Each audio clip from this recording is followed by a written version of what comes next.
Well, the part that's not funny about that is Edgar can afford it.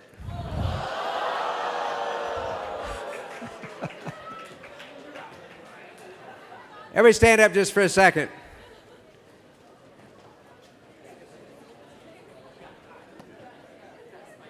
Now reach for the sky with your eyes up and try to look sad and depressed. Doesn't work. You're feeling great. Stretch it out, bring it down. Thank you.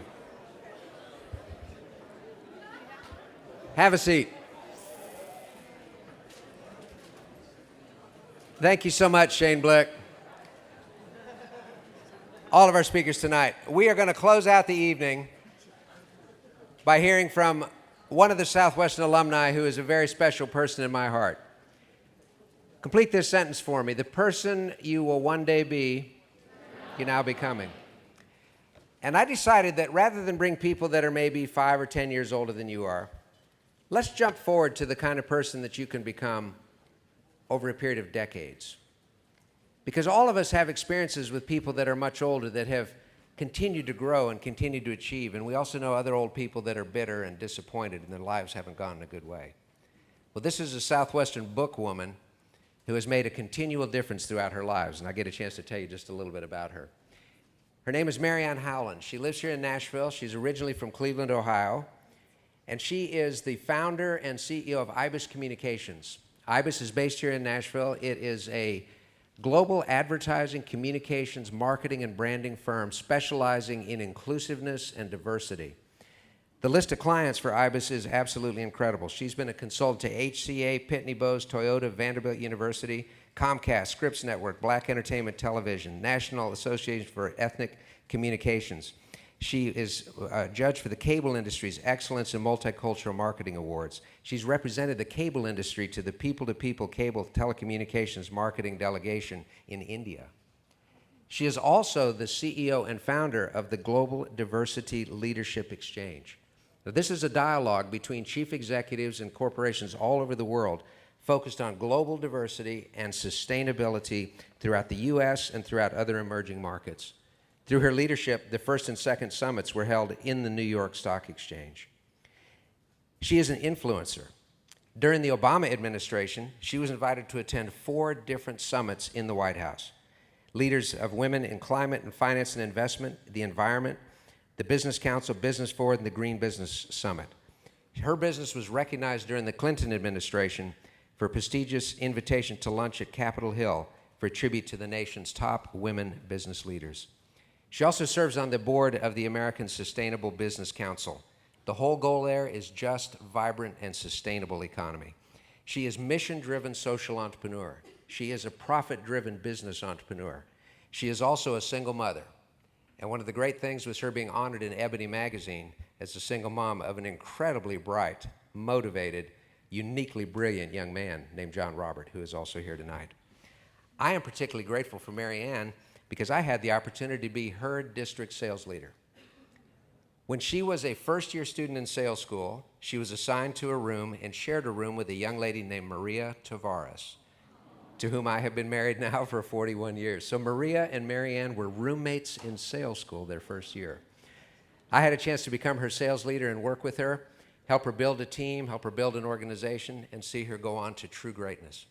And I'd like to share something that MaryAnne doesn't know I actually found today.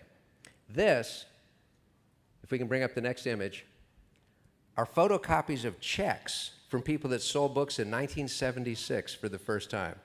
And if you look at the top, you see MaryAnne Howland receiving a check for $4,200 and some odd dollars. Now, when you sit here and think, well, that doesn't mean that much, her entire book bag sold for $80. So you can see she did a pretty awesome job.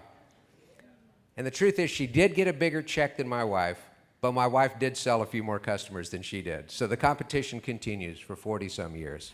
Pretty exciting. So I am completely grateful. She is a Southwestern book woman. She is an amazing human being and a very long-term friend. Please welcome MaryAnne Howland.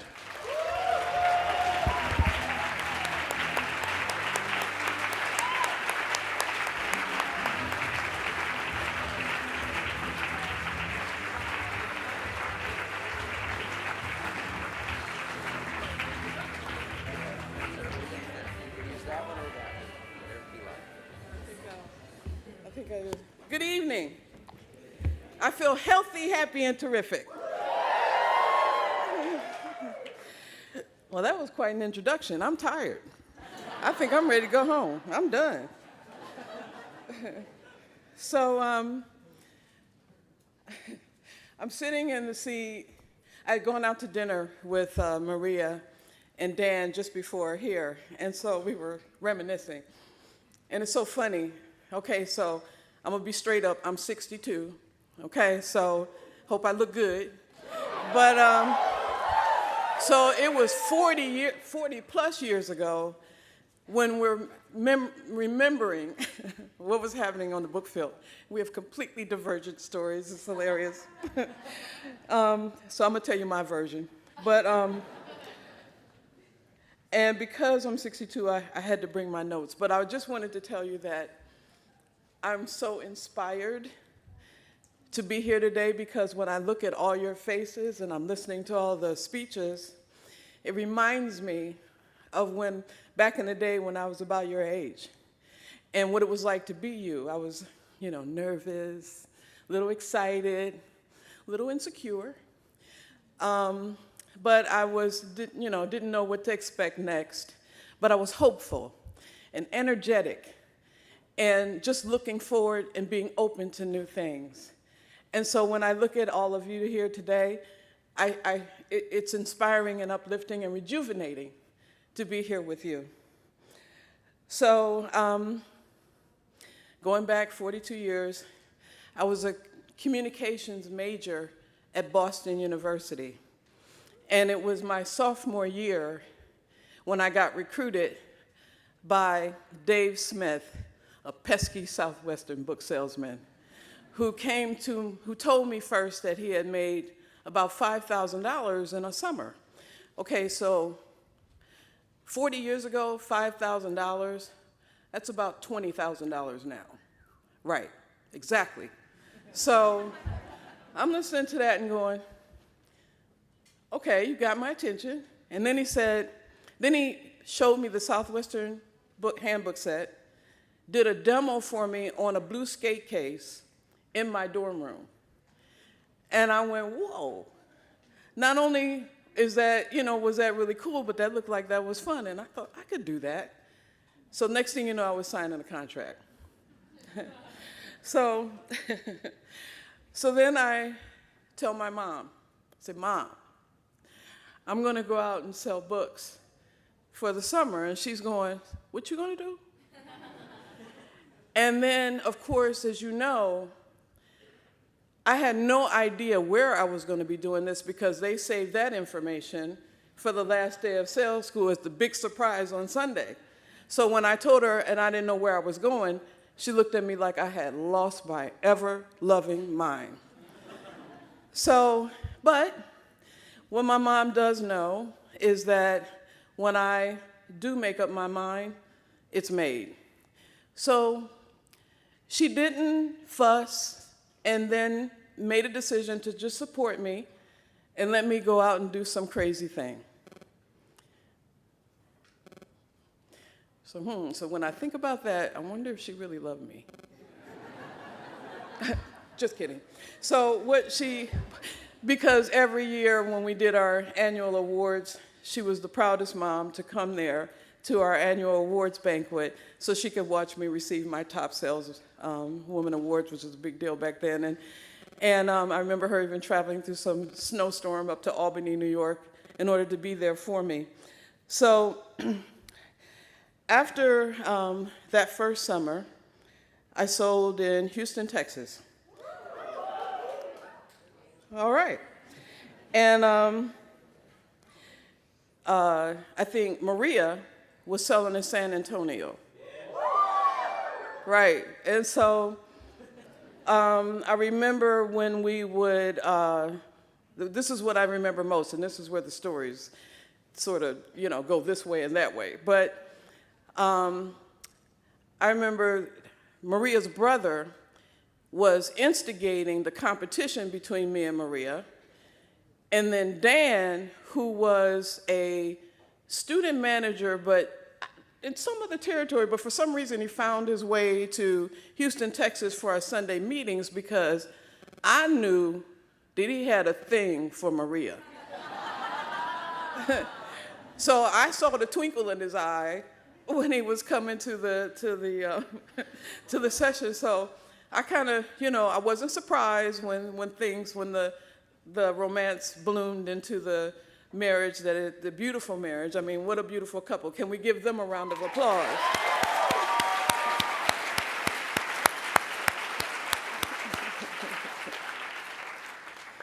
So you never know. You can, find your life partner out on the book field. So I'm just saying. So at the end of that first summer, so I went through checkout and got this check for about $4,200, which, as I said, back in that day is worth about $20,000 now. So I thought I was rich. I had never seen that much money or held that in my hand before in my life. So I was so excited, and the first thing I did was I went and I bought my first brand new silver Toyota SR5. And my father was so proud that I could buy my own car. And it's really funny because I bought the car. It's a stick shift. I didn't know how to drive a stick. But my oldest brother did, so he taught me how to drive a stick shift. And the next day, I drove that sucker all the way from Cleveland, Ohio to Boston University. And then when I got to campus, I was able to afford to get my own apartment off campus.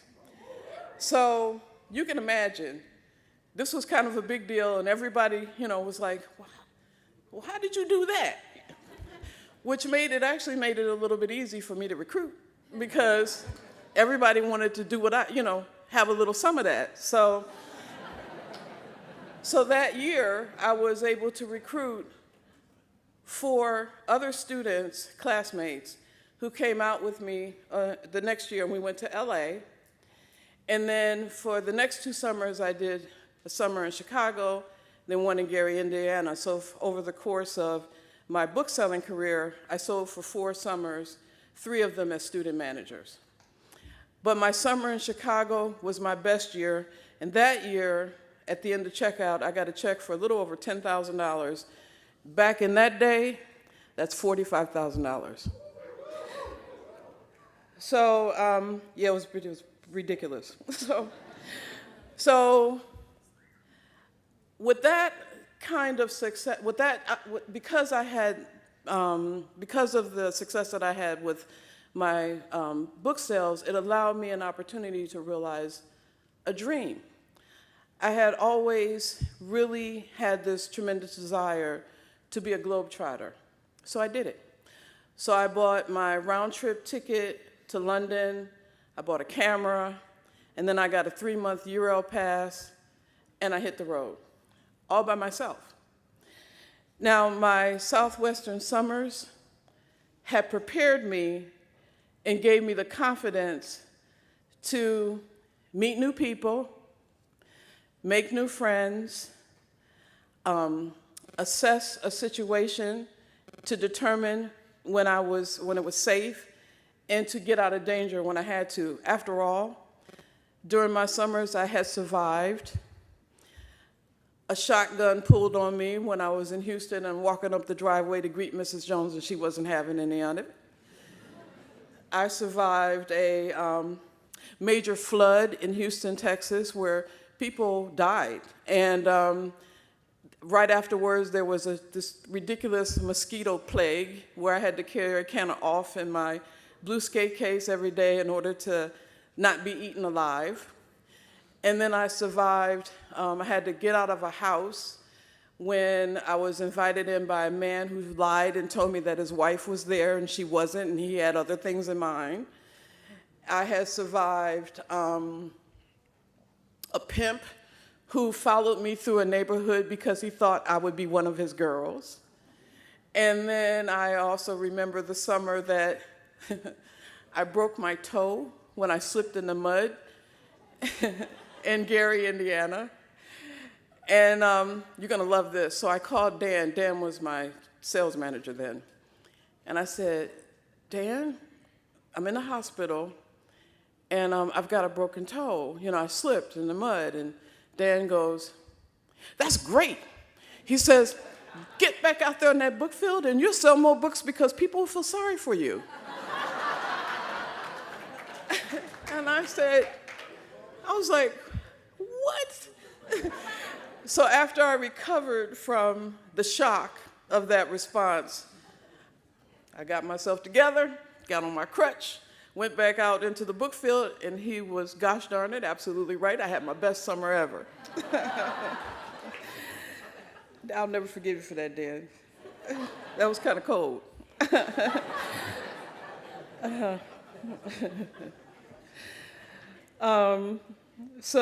But getting back to the travel. So, now I'm not the type to travel on a budget. I don't do anything on a budget. So,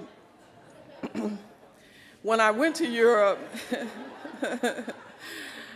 I wasn't backpacking. I'm not doing youth hostels. I went there with luggage. And I stayed in B&Bs, you know, the bed and breakfast in London and Paris and Venice and Florence and Lisbon. I was just having a fabulous time everywhere that I went. And I remember I kept getting asked, are you in film? Are you a singer? Everyone thought that I must be the star, because here I am, this young, very young single woman traveling all throughout Europe in style. But I thought that the strategy of staying at bed and breakfast was a good one because it was safer. So when I would go to the bed and breakfast, the owners of these B&Bs would always want to protect this, you know, nice, sweet young girl. And so they would tell me the best restaurants to go to.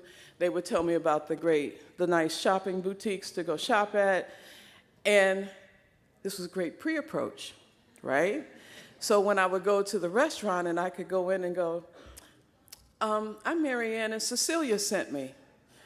And immediately I would get treated like a queen, get the best seat in the house, and I would get taken care of. And this is kind of how I maneuvered all throughout Europe. I would use the pre-approach from these bed and breakfasts because they would know all the local business owners. And that was my method for staying safe. And it worked. And it also got me a lot of free meals.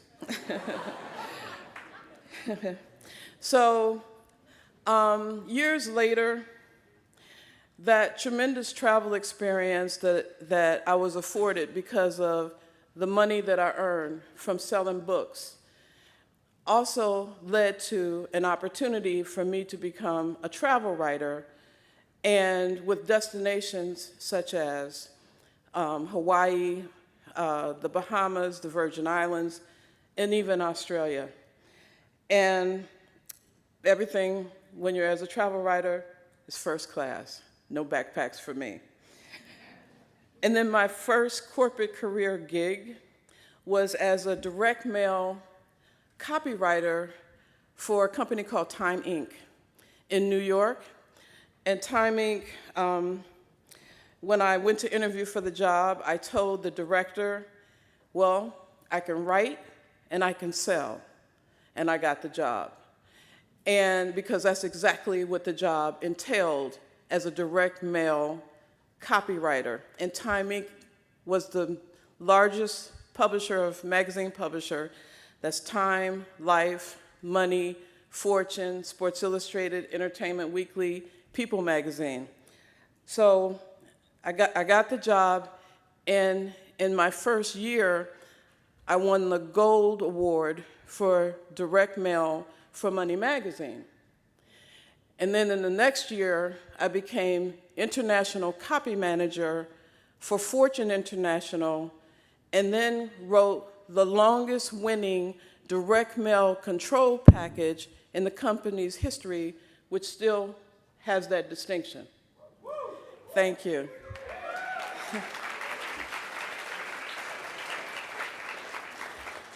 You see, I could write a letter that could get you to write a check.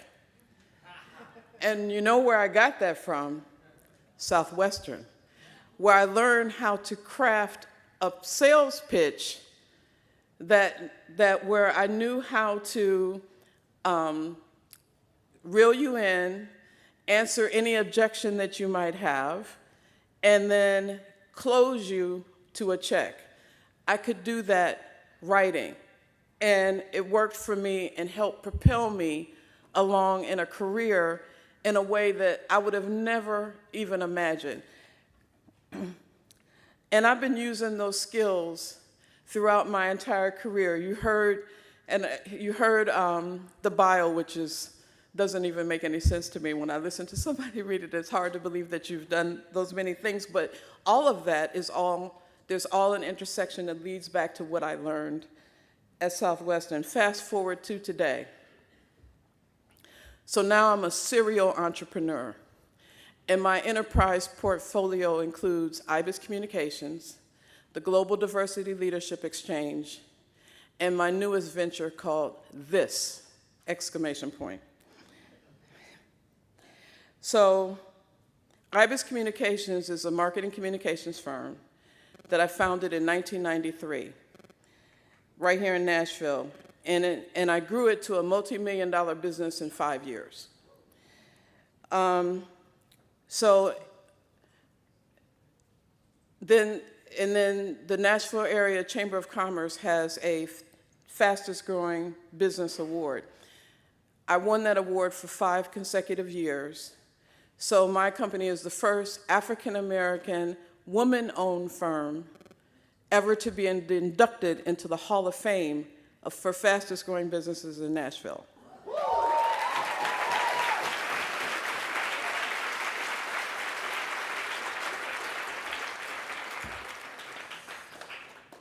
I was fired up, ready to go. So today, I lead a team of consultants and creative professionals who work together to help brands bridge to new markets via an inclusive in communications and culturally sensitive and socially responsible practices that reflect human respect and dignity in a global market. Our clients, as Dan mentioned to you, some of them that you heard of, I won't go through that list again. There's a couple, one of our longest, oldest clients that I've probably had the most success with and have garnered the biggest reputation for success is inside the cable and telecommunications industry. The organization is called NAMIC. It's the National Association for Multi-Ethnicity and Communications. And every single MSO and every single network, from Disney to Comcast to Discover, every one of them are members of this organization. And that organization represents the diversity and inclusion industry for cable and telecommunications. We were the agency behind that brand for 16 years. So whenever you look at the work that comes out of the telecommunications industry, I've played a part in that and have worked closely along their vision and their mission around inclusion. Our work there at Ibis Communications led to the Global Diversity Leadership Exchange, which is a leadership development forum for senior level executives and thought leaders who are on the front lines of driving diversity and inclusion in markets around the world. At our 2015 conference that we held at the United Nations in New York, one of our keynote speakers that came in is a woman named Dr. Yanina Urasawa, who is the founder of her fashion innovation called Bezgrinese Couture, which is Russian for, who's in here is Russian?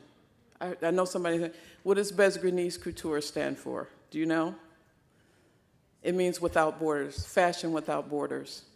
And it's an experiment in fashion design, along with the British Higher School of Design, to create functional, fashionable clothing for people with disabilities. And it's brilliant. It's so brilliant that Mercedes-Benz became their lead sponsor, and they found themselves on the runway in Moscow and in London. So she came to the UN and presented her work. And afterwards, we went to dinner, and that's when I learned of her intent to launch the collection in the US. I fell in love with the idea and decided I want to join your team, and that is our latest venture is now this, which is a line of functional, fashionable clothing and accessories for people with disabilities, and we are going to launch in New York in May this year at the Abilities Expo.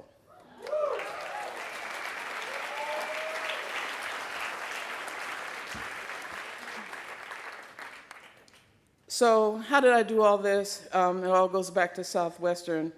During my formative years, I learned some really valuable things. There are three things that the experience on the book field taught me, and that's selling, service, and recruitment. I learned that selling is simply presenting someone with an opportunity. That's all it is. Service is following through with them to help them achieve or derive its benefit. And recruitment is just spreading the word. It's becoming an ambassador of good. Working with an unwavering commitment to my weekly goals, I also learned a lot about myself. It grew me up. It gave me my big girl pants. No excuses. Got me through the tough moments. In addition to those life lessons, I also learned some really valuable skills or tools that I've been using every single day in everything that I do. The first one is pre-approach. That's a bad tool. I use it all the time. I try to learn as much as I can about everybody that I do business with. It helps me not only understand better how I can service them, but it also is a way to gain trust from them. When I started my first business, Ibis Communications, I had to do a lot of pitching because we were an unknown. So I had to use my pre-approach to develop this high prospect list. And then I had to knock on as many doors as I possibly could until I got one that was open. But if I got one and that was open, I knew I could get them to that magic question of, so how are we going to pay for that? Half or all? Cash or check? When I invite global business leaders to come to the Global Diversity Leadership Exchange conferences, that's not an easy ask. The caliber of leader that I'm inviting to come speak at the New York Stock Exchange or the UN, these are high-level executives who have demanding careers, who are high-profile individuals, who are very discerning about their choices for where they're going to give their time. So, but if I can get them on the phone, or even in an email and say, so, I'd like to invite you and your daughter, Jennifer, or your son, Jason, because I think that they would probably love to come and also see you and hear you, hear about how you're impacting the world and the work that you do.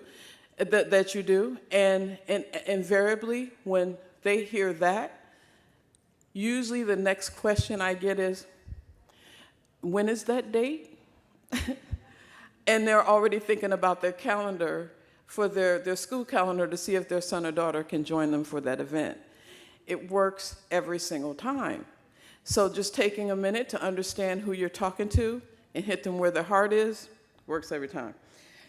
I also learned how to take no for an answer. I call it my opportunity radar.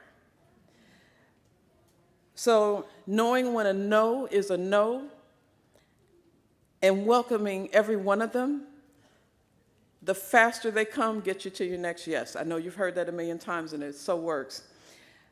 So I learned that to understand that rejection is not personal.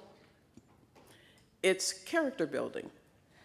I had to help me focus and fine-tune my priorities and help me understand and fine-tune on what it is exactly how I can help someone and how I can make a difference. And if I know I can make a difference, then I'm going to help them meet me at yes. And with the assumptive close, if you believe it, they believe it too. I also learned the value of how to warm up your audience. So you know how Southwestern encourages you to, whether you want to or not, become an extrovert? So before you lived it on the book field, if someone had told you that you could knock on a stranger's door, get inside their living room, take control of a situation and create a perfect selling environment, you would have said, that's crazy. Further, if you went on to say that you would be able to get both parents, or at least one, go call the kids in from out the street or in the bedroom, bring them all in, line them all up on the sofa to create this perfect stage where you are the center of the attention, you would have said, no way, right? But after having done it thousands of times, one of the things that I began to understand is that I love this. I love doing it. I love it so much that when we go in to pitch a business, I love pitching. I love the pitching. I love it more than the work that we promised that we said that we would do for them. But the secret of that is because we feel healthy, happy, and terrific, that's how we make them feel too. And then how to recruit. Now, when it comes to recruiting, success breeds success. We have built a reputation for not just our successful campaigns, but for our service because we do it with love. When I saved up a year's salary for my first hire, for my first employee, happened to be a single male. And it turned out that, so I had a 3-room office and in a really nice office building right over here in Green Hills. And one of the offices, I was also for my then 6-month-old son, who came to work with me every single day. So in his office, I mean, he had a swing set, there was the playpen, we had a changing table, I even had diaper service come to the office. So in the interview for that first employee, the question was, do you feel comfortable taking care of an infant if I have to leave the office for, a short time? Is that cool by you? So Daniel didn't miss a beat and looked at me, well, absolutely I can. So he got the job. And I just shared that story with you because that's kind of the culture that we created within our organization, is that we are all family. We take care of one another. And I think that that idea of showing up to be our best selves as peer mentors made a tremendous difference in the kind of organization that we create. And everybody's not strong. Everybody's not a Southwestern book salesperson. But we're all human. And so I know that I heard Shane talk about being fast. Sometimes it's a good time to just be a little slow and take time and recognize human value. Recognize the people around you and stop and take a moment and have respect for every single individual, no matter who they are.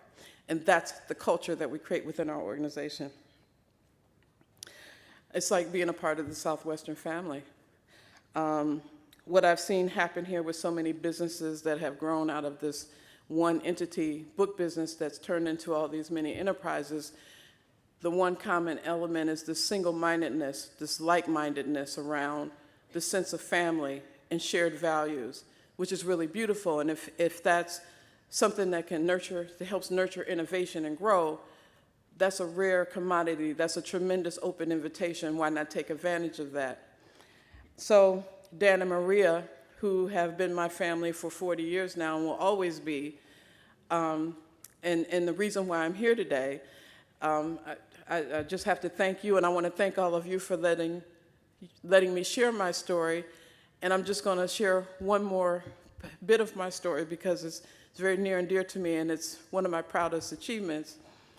I got a book deal with Penguin Books, and my book is going to come out in February 2020. It's called Warrior Rising, and it's a personal story about raising my son, who is the world to me. When John Robert was 13 years old, I'm a single mom, and when he's 13 years old, we had a very arduous journey. John Robert has a minor disability. He's got cerebral palsy. We've been on this road together to maximize his potential and do everything that we need to do so to be the wonderful human being that he is today. But at 13 years old, I realized, this is an important moment in his life where he needs a man. There are certain things that I can give him all the mother and love in the world, but there comes a point when I knew that he needed a man in his life. So I gave him a black mitzvah. The black mitzvah, this rite of passage, the goal of it was to give him a circle of men who would help him on his journey from boyhood to manhood. So there were four men who provided an intervention, is the best way to tell it, and became integral in his life over 6 years around helping him with all of the hard stuff that young men go through. And the beauty of it was, not only did I trust, admire, and respect these incredible men who were able to do that, but it gave me peace of mind and relief in a sense that I didn't have to do it alone. So I didn't. So that's the book. It's called Warrior Rising, and look for it in February 2020. And that's my story.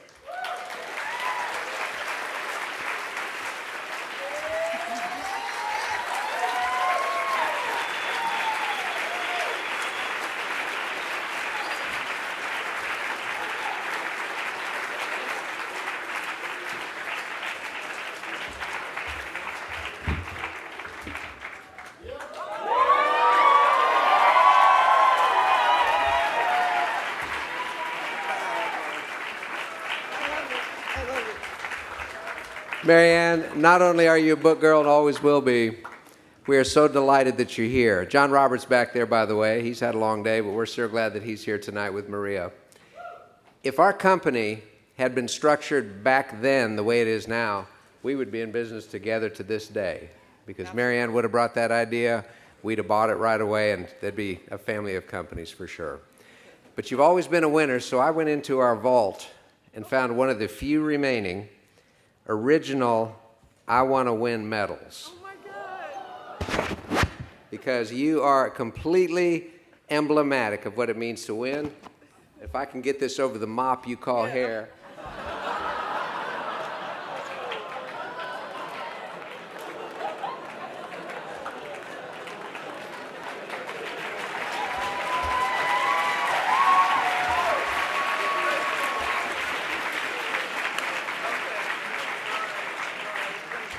MaryAnne Howland, everyone, thank you so much.